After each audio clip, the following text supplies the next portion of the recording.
Salam, Om Swastiastu, Namo Buddhaya. Perkenalkan, saya M. Rizky Cefalomar dengan nomor induk mahasiswa 021013825300520.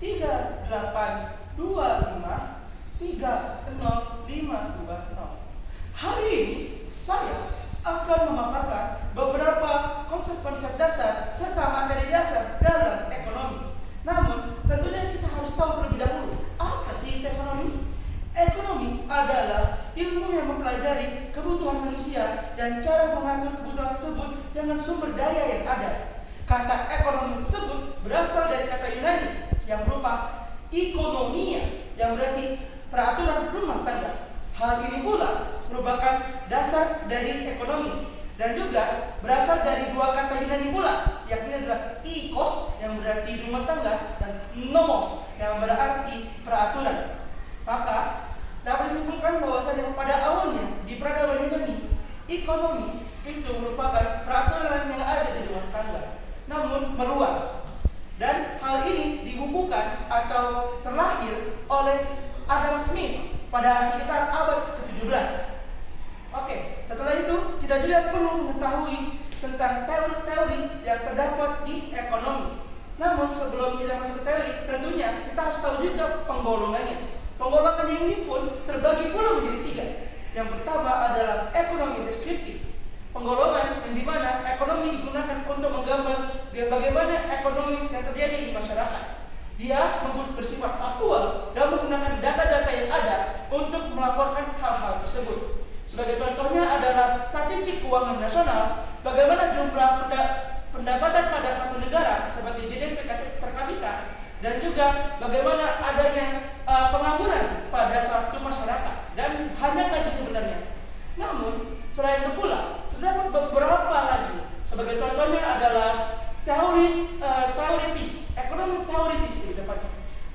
Ekonomi teoritis merupakan penggolongan ekonomi yang dimana menciptakan teori-teori ekonomi. Nah, teori-teori ini terbagi pula menjadi dua cabang. Yang pertama adalah ekonomi mikro, yang dimana mengatur atau mempelajari ekonomis antar individu dan perusahaan dan bagaimana mereka mengatur ekonomi mereka. Selain itu, terdapat pula ekonomi makro. Ekonomi makro ini tentu berbeda dengan individu dan juga perusahaan. Ekonomi ini lebih cenderung mempelajari bagaimana negara mengatur ekonominya, seperti bagaimana anggaran negara, selain itu juga mengenai pendapatan negara dan lain sebagainya. Dan yang ketiga adalah penggolongan dari segi terapan, yang dimana penggolongan ini menggunakan teori-teori yang ada tentang ekonomi untuk memecahkan masalah-masalah ekonomi. Sebagai contohnya adalah di bidang kesehatan, lingkungan, dan lain sebagainya. Oke, kembali lagi kepada latar baru saya, yakni kamar kos saya. Yang mungkin orang-orang akan bertanya, kenapa tidak di latar yang sama seperti yang tadi? Karena ada satu dua hal yang membuat saya harus pindah, ya otomatis saya harus pindah. Oke, kembali kepada salah satu materi utama tentang ekonomi, yakni mengenai tentang penawaran dan permintaan. Sebelumnya, apa sih itu penawaran dan apa itu permintaan? Penawaran adalah jumlah barang yang disediakan oleh penjual. Sedangkan pada permintaan adalah jumlah barang yang diminta oleh para pembeli dan pembeli tersebut harus mampu membelinya. Karena apa? Karena hal ini bisa saja mirip dengan keinginan atau desire dalam bahasa Inggris. Nah, bedanya antara desire dan keinginan dan permintaan adalah jika desire itu orang-orangnya belum tentu bisa membeli, sedangkan pada permintaan atau demand dalam bahasa Inggrisnya itu orang-orang tersebut mampu untuk membeli. Nah, kita juga tahu bahwasannya, terutama pada saat SMP, kita mempelajari bahwasannya ada hukum khas untuk ini, yang dimana jika permintaan itu akan naik jika harga tersebut turun. Namun jika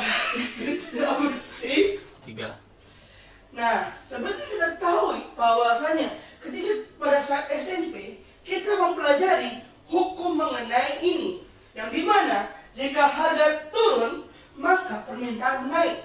Namun, jika harga naik, maka penawaran pun naik.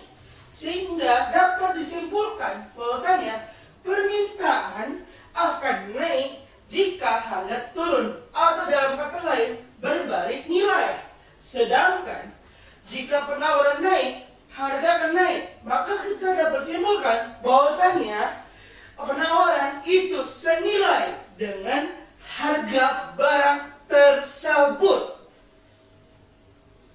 Oke, mohon maaf tadi ada beberapa materi yang sempat saya kelewat pada seharusnya saya memaparkan, seperti barang dan jasa serta sumber daya dalam ekonomi. Oke, kita bermula dari hasil produk dan jasa, atau dalam kata lain adalah goods and services. Oke, hasil produk atau barang, atau dalam bahasa Inggris goods, adalah objek atau barang yang dihasilkan dan dapat bermanfaat secara langsung secara ekonomi. Sebagai contohnya adalah kunci ini. Kunci ini adalah barang dan saya bisa gunakan untuk membuka pintu ini. Nah, sedangkan jasa itu adalah objek yang tidak berwujud. Oh ya, mohon maaf. Kalau dia barang, dia berwujud. Sedangkan kalau jasa atau service, dia tidak berwujud. Nah, kalau jasa itu yang tidak berwujud dan dilakukan oleh manusia, serta terkadang dia objeknya dampak dari ini terkadang langsung dan terkadang juga tidak langsung. Oke, sebagai contohnya adalah saya memaparkan materi ekonomi terhadap beberapa orang. Mungkin video saya ini tidak masuk ke dalam materi tersebut, tidak masuk ke dalam otak mereka, atau bahkan mereka membutuhkan beberapa kali menonton video ini agar bisa memahami tentang apa yang saya maparkan. Namun bagi beberapa orang hal ini belum tentu benar. Ada saja orang-orang yang langsung dapat manfaatnya ketika mereka pertama kali menonton video saya. Oke, selain itu, seperti yang saya sebutkan sebelumnya, terdapat pula mengenai sumber daya dalam ekonomi yang terbagi pula menjadi 3. Yang pertama adalah sumber daya alam atau nature resource. Yang kedua ada sumber daya manusia, human resource. Yang terakhir adalah modal atau modal. Nah, yang pertama mengenai sumber daya alam. Sumber daya alam ini adalah sumber daya yang terdapat di alam sesuai dengan namanya dan biasanya berbentuk objek. Sebagai contohnya adalah kunci saya ini terbuat dari besi, dan besi yang didapatkan di alam, lebih tepatnya adalah di dunia bawah atau dunia yang terdapat banyak batu atau gua. Sedangkan human resource adalah sumber daya yang terdapat dalam manusia, sehingga biasanya membentuk yang namanya proses pembuatan atau kapabilitas manusia untuk melakukan suatu jasa. Seperti contohnya adalah saya sendiri. Saya membuat video tentang materi ekonomi, sehingga jasa saya adalah memaparkan dan juga mengajar. Hal ini membuat saya kompeten sebagai manusia. Nah, itu yang disebut dengan sumber daya manusia. Sedangkan modal adalah sumber daya yang berupa uang atau moneter. Karena apa? Karena di perekonomian saat ini langka sekali namanya barter.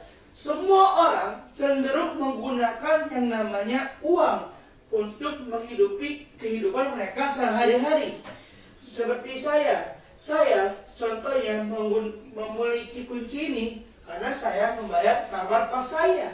Jika saya tidak membayar kos saya, tentunya saya tidak akan mendapatkan kunci ini. Begitu juga dengan yang lain-lainnya seperti alma mater saya. Alma mater saya jika saya tidak membayar uang UKT dan juga uang khusus untuk alma mater, tentunya saya tidak mendapatkan alma mater saya. Oke, sebelumnya mohon maaf, kebetulan lagi mati lampu sehingga menggunakan lampu emergency. Oke, setelah kita pelajari terlebih dahulu apa itu tentang ekonomi, seperti apa itu ekonomi, bagi siapa yang menjadi ekonomi, permintaan, penawaran, dan lain sebagainya. Kita sekarang mempelajari tentang namanya pasar, tempat di mana permintaan dan penawaran ini akhirnya muncul. Nah, kenapa hal ini terjadi? Apa itu pasar? Mungkin banyak yang kalian kayak, pasarnya apa? Kayak kita sering lihat, tapi kita nggak pernah tahu tentang apa itu pasar. Jadi, pasar adalah tempat di mana para penjual dan pembeli bertemu. Nah, selain itu pula, sebenarnya pasar saat ini cenderung sudah tidak relevan dengan yang namanya definisi tersebut. Karena apa? Karena online sekarang merajalela. Sebenarnya kita ketahui bahwasanya ada banyak seperti Tokopedia, Shopee, dan lain sebagainya. Atau bahkan ada namanya Amazon, FedEx, dan banyak lagi. Nah, sehingga kita pun bisa membeli produk-produk luar negeri tanpa kita mengetahui dari mana berasalnya. Selain itu juga, kita tidak harus bertemu juga kan dengan penjualnya. Sehingga definisi pasar saat ini sudah mulai agak sedikit rabun atau sudah mulai tidak jelas dan dengan definisi yang seharusnya terjadi. Oke, setelah itu kita membahas juga tentang dampak dari pasar. Dampak dari pasar ini kan tentunya mempengaruhi yang namanya permintaan dan penawaran, sehingga bisa bentuknya namanya titik equilibrium atau titik tengah yang biasanya dirumuskan sebagai QD sama dengan QS. Apa itu QD? QD adalah jumlah barang yang diminta, atau dalam bahasa Inggris adalah quantity of demand. Sedangkan QS adalah quantity of supply, atau jumlah barang yang ditawarkan. Nah, titik tengahnya ini atau equilibrium seperti yang kita sebutkan tadi, bahwasanya harus setara. Tentu kita bertanya, bagaimana jika QD itu lebih dari QS, atau QS bisa lebih dari QD? Oke, baik. Jadi, jika QD itu lebih besar daripada QS, akan membentuk yang namanya surplus. Shortage. Kenapa? Karena yang diminta itu lebih tinggi daripada yang ditawarkan. Sehingga terjadi kelangkaan. Kelangkaan ini bisa disebabkan oleh beberapa hal, seperti perubahan selera. Katakanlah barang X. Barang X ini awalnya tidak banyak yang menggunakan. Nah, tiba-tiba karena ada suatu hal, katakanlah seperti tren, orang-orang mulai beralih ke produk X. Nah, produsen dari produk X ini tentu tidak memikirkan apa yang terjadi sebenarnya pada produk tersebut, sehingga memiliki quantity of supply lebih sedikit daripada quantity of demand-nya. Tentu membuat yang namanya shortage atau kelangkaan. Nah, selain itu juga hal ini berdampak sangat drastis, terutama pada harga barang dan juga pada perekonomian. Karena apa? Karena akibat hal ini terjadi namanya antrian yang panjang, di mana banyak orang tetap menunggu agar produk ini tetap ada, padahal barang tersebut belum tentu sampai. Nah, hal ini membuka pasar-pasar baru yang namanya adalah black market. Black market ini adalah pasar ekonomi yang ilegal. Kenapa ilegal? Mohon maaf, akibat ada kesalahan teknis. Jadi seperti kita ketahui tadi, hal ini membuat black market ini membuat peraturan-peraturan yang sebenarnya tidak boleh dalam ekonomi. Seperti misalkan harga ini lebih mahal karena dia lebih langka. Nah, padahal harga tersebut tidak terdaftar atau bahkan bisa jadi suatu penipuan dan tentunya sangat merugikan konsumen. Nah, kita bisa melihat pada kurva titik tengah tentunya adalah garis yang dimana bertitik temunya di mana garis permintaan dan garis penawaran temu disebut dengan titik tengah atau titik potong. Selain itu juga saya mau menambahkan pula tentang penawaran dan juga permintaan yang telah kita bahas sebelumnya, bahwasanya ada beberapa hal yang bisa menggeserkan. Dia bisa geser ke kanan, bisa geser ke kiri. Hal ini terjadi jika misalkan terjadi suatu hal seperti tingginya terdapatnya barang-barang lain yang serupa tapi lebih murah, terus juga kualitas dari barang tersebut dan lain sebagainya. Hal ini bisa membuat barang tersebut lebih maju ke kanan atau membuat lebih bagus, atau ke kiri yang membuat lebih buruk karena mendekati nol. Oke, sekian dari saya. Mohon maaf kalau ada salah. Wassalamualaikum warahmatullahi wabarakatuh.